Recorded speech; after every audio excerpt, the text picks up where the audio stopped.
Papa minta saham close, close-nya ini ada tanda tanya pemirsa. Artinya ini bisa case close atau masih lanjut atau seperti sebuah sinetron yang tayang di televisi nasional yang tidak pernah habis-habisnya. Bu Leli suka nonton sinetron ya? Tapi Anda berdua saya tidak akan ajak nonton sinetron, saya akan ajak lihat yang satu ini. Menko Polhukam Luhut Binsar Panjaitan akhirnya buka suara terkait penyebutan namanya sebanyak 66 kali dalam rekaman antara Ketua DPR Setia Novanto, Presiden Direktur PT Freeport Indonesia Ma'ruf Samsudin, dan pengusaha Muhammad Riza Khalid. Luhut dengan tegas menantang pihak manapun yang bisa membuktikan dirinya memengaruhi Presiden Joko Widodo untuk percepatan perpanjangan kontrak karya Freeport. Dan Luhut justru memaparkan beberapa fakta sejumlah memo yang telah ia sampaikan kepada Presiden yang berisi ketidaksetujuannya terhadap percepatan perpanjangan kontrak karya Freeport. Luhut Panjaitan juga menekankan bahwa keluarganya kini sangat terganggu dengan pemberitaan yang mengandung rumor. Posisi kami jelas. Jadi kalau Anda lihat tanggal-tanggal ini, kalau ada yang menuduh saya seolah-olah saya pernah berbicara kepada saudara Novanto atau saudara Reja untuk mempengaruhi Presiden untuk memperpanjang itu. Sekarang saya baru tahu tanggal 8 itu tadi yang rekaman. Tanggal 17 saya masih membuat memo pada Presiden tidak setuju perpanjang itu. Dan tanggal 2 Oktober masih lagi tidak setuju kepada perpanjangan itu kepada Presiden. Di mana jadi saya terlibat. Itu yang membuat saya akhirnya jadi lama-lama jadi merasakan kenapa jadi tidak adil pemberitaan ini. Saya ingin orang yang bicara mengenai ini datang ke saya, tunjukkan salah saya di mana. Saya ulangi, tunjukkan salah saya di mana, karena saya terganggu. Terganggu saya dengan dua anak saya yang masih tentara aktif. Saya sendiri, istri saya. Ya, saya ingin berhadapan dengan orang-orang yang bicara itu. Baik, kita selesaikan secara baik. Jangan negeri ini dirusak karena rumor. Jangan negeri ini dirusak hanya berita-berita tidak benar. Saya benar-benar terganggu mengenai itu, dan saya terganggu karena mengganggu keluarga saya. Menurut saya sudah keterlaluan. Siapa saja, saya ulangi, siapa saja, saya akan pertaruhkan semua untuk menghadapi itu. Karena saya hanya ingin mengabdi pada negara Republik Indonesia ini dalam umur saya yang seperti ini, dan saya hanya loyal kepada pimpinan saya yang kebetulan Presiden Republik Indonesia. Nah, itu dia, saya sampai terpukau ya. Iya, terlepas dari beliau seorang tentara, tapi ini soal dignity begitu kan, Pak. Iya, iya. Nah, dia juga sebagai seorang pelayan presiden gitu kan, pembantu presiden. Pembantu Nah, presiden. kira-kira Pak, dengan membaca sikap seperti itu, dan tadi juga dalam konferensi pers itu dihadiri oleh beberapa anggota MKD yang kesemuanya dari fraksi Golkar. Ada pesan apa kira-kira secara politis ini Pak sebelum hari Senin di MKD? Ya, saya kira pertama beliau kan awalnya beliau pernah melakukan press conference. Pada waktu press conference itu kan memberikan statement tentang soal pelaporan itu. Yeah. Tapi kemudian mungkin beliau mengoreksinya karena pasti anggota kabinet kalau melakukan sesuatu pasti atas persetujuan presiden. Dan kami sudah juga mendapatkan klarifikasi itu. Terkait dengan termasuk presiden manggil One Team Press, isinya apa itu Pak? Termasuk ini? Ya, salah satunya beliau juga menjelaskan. Jadi menurut saya dengan sekarang Menko Polhukam membuka kepada publik, menyatakan kekesalannya dan merasa terganggu, saya kira ini untuk menunjukkan kepada publik sikap beliau yang sesungguhnya. Dan ketergangguan ini menurut saya skalanya akan lebih besar lagi dirasakan oleh presiden tentu. Jadi saya juga bisa mengatakan bahwa Pak Luhut sedikit merepresentasikan ya kegalauan presiden dan juga wakil presiden, ya kan. Presiden aja sudah marah kan kemarin. Kalau kita kan? baca dari transkrip itu, ya kan, karena materinya sudah kemana-mana, seakan-akan kan endorsement Pak Luhut itu berarti menyelesaikan semua. Dan itu kan yang membuat beliau gerah, Pak Luhut. Dan saya kira sikap gentleman beliau dan beliau seorang prajurit, ya kan, dan prajurit saya kira itu tidak pernah mengakhiri keprajuritannya Iya, dimanapun iya. mereka. Jadi saya kira ini muncul sosok beliau seorang Iya. asli seorang Tentaranya yang keluar ini ya. ketersinggungan. Jadi menurut saya ini Itu gua banget katanya. itu luar biasa.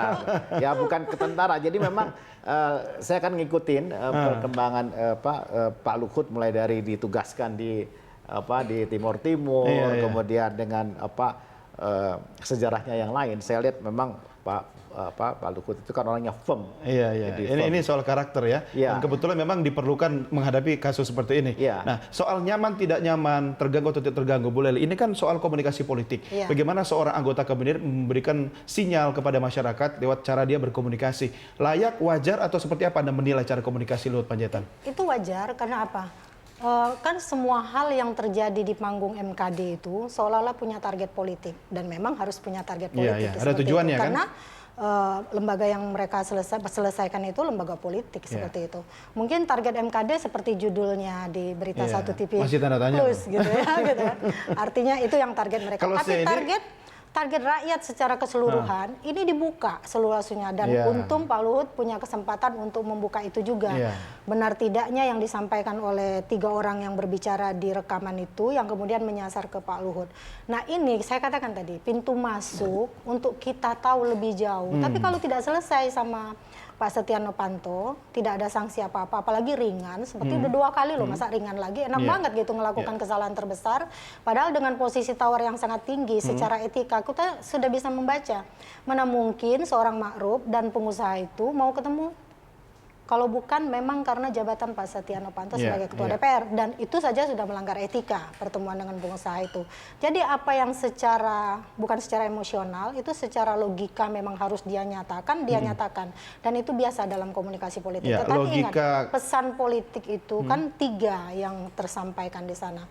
Yang pertama, substansi dari informasi yang dia hadirkan, setting dan itu dengan konferensi persnya ya, lalu dengan fungsi dia sebagai orang yang disebut-sebut di dalam pemberitaan Iya. itu. Jadi itu sudah sangat wajar Ya, untuk masalahnya kalau kita bicara logika yang Anda sampaikan tadi, Pak, mungkin sama dengan logika masyarakat sekarang kebanyakan. Iya, iya. Tapi logika yang dipakai, diperdengarkan, dipertontonkan, dipertunjukkan di MKD kan Iya. jauh berbeda. Iya. Kita punya satu seperti kesempatan. lenong bocah gitu. Oke lah, katakanlah kalau itu lenong dianggap sebagai sebuah hiburan. Iya. Tapi kan ini mempunyai sebuah kekuatan begitu kan, Iya. di mana itu kan wakil rakyat kita.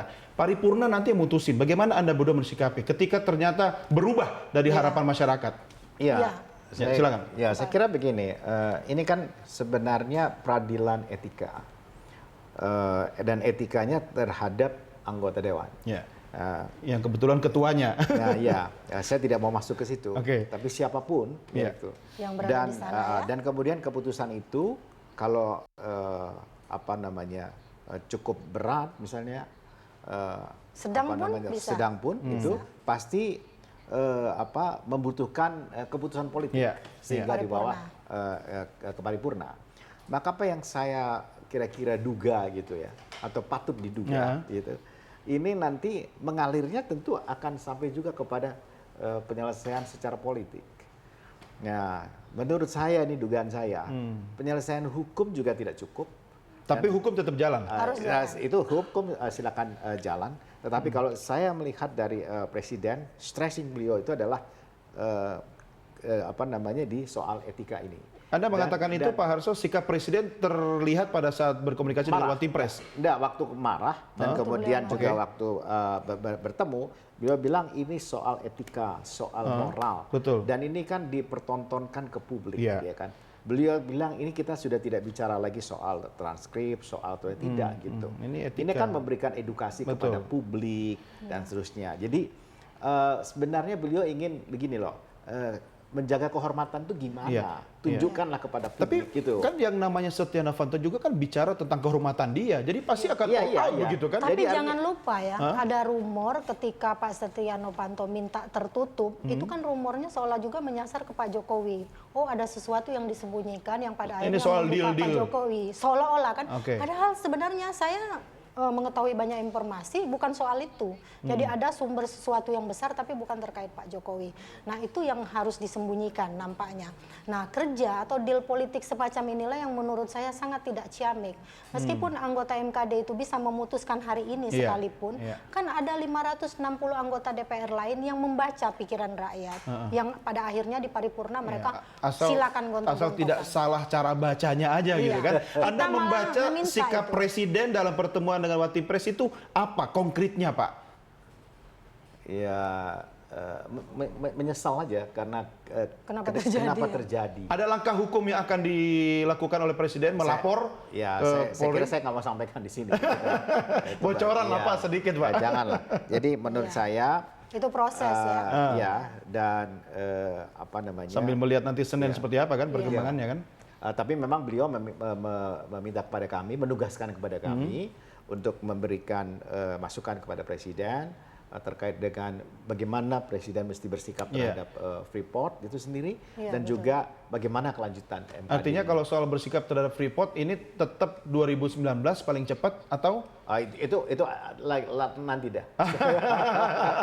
Agak susah juga Nggak ini bisa, ya. nggak Takutnya bisa. di MKD-kan juga nanti saya nih. Enggak. Pengen tahu bocoran nggak dapat. Iya, tapi kalau kita bicara soal etika kita harus saling menghargai begitu kan. Iya, Nah, Anda melihat tidak apakah yang mulia anggota MKD itu bisa menghargai para saksi? Termasuk mungkin nanti hari Senin itu kan ada 2 yang diundang, Riza Hali dan Lut Panjaitan gitu kan. Kira-kira posisinya berimbang nggak dengan yang kemarin-kemarin? Setelah mereka dibully di media massa, saya pikir mungkin hari Senin nanti mereka harus lebih sedikit lunak, lebih sedikit.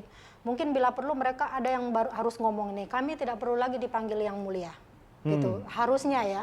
Karena kita sendiri sudah Tapi sangat agak susah muak kayaknya. mendengar itu. Kenapa tidak bilang aja langsung yang maha kuasa saja kalau seperti itu kan. Saking kita, aduh nggak nyaman sekali dengan kalimat yang mulia itu. Ya, kalau bagi saya yang mulia itu adalah pemirsa ya, suara rakyat gitu kan. betul. Kita akan memberikan kesempatan bagi pemirsa untuk berkomentar tentunya nanti di segmen berikutnya. Pemirsa, kami segera kembali sesaat lagi tetap bersama Prime Time Talk.